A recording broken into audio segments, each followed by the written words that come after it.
Let's talk about wiring. It doesn't need to be confusing, but it can seem a little overwhelming at first. The most common type of wiring in residential homes from about 1970 to the present day is what is typically called Romex. One thing to note, Romex is actually a brand name, but it has become so popular that it's now synonymous with NMB cable, which stands for non-metallic sheathed cable. This is the go-to type of wiring used in residential construction. Let's break down what 14.2 means and what you need to know when selecting wiring.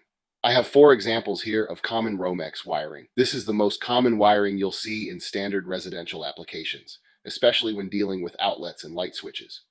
White sheath, 14 gauge.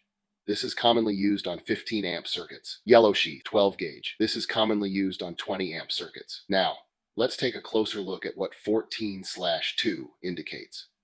The 14 refers to the gauge of the wire, and the 2 refers to the number of conductors inside the cable. In the case of 14/2, you have 2 conductors, a black hot conductor and a white neutral conductor. The bare ground wire is not included in this count. It's also important to note that Romex wires are solid core. However, if you're dealing with light fixtures, smart switches, or some other devices, you may encounter stranded wire.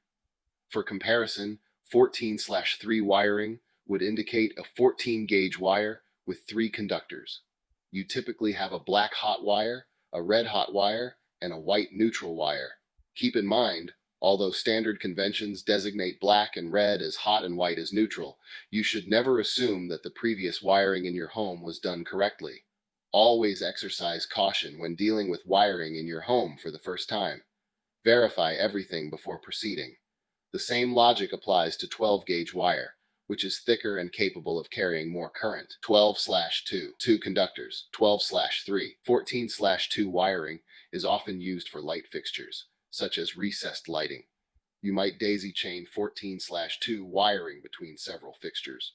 12/2 wiring is typically used for outlets and other applications requiring 20 amp circuits. Finally, if your home was built before the 1970s, it may have older wiring systems such as knob and tube or early versions of Romex.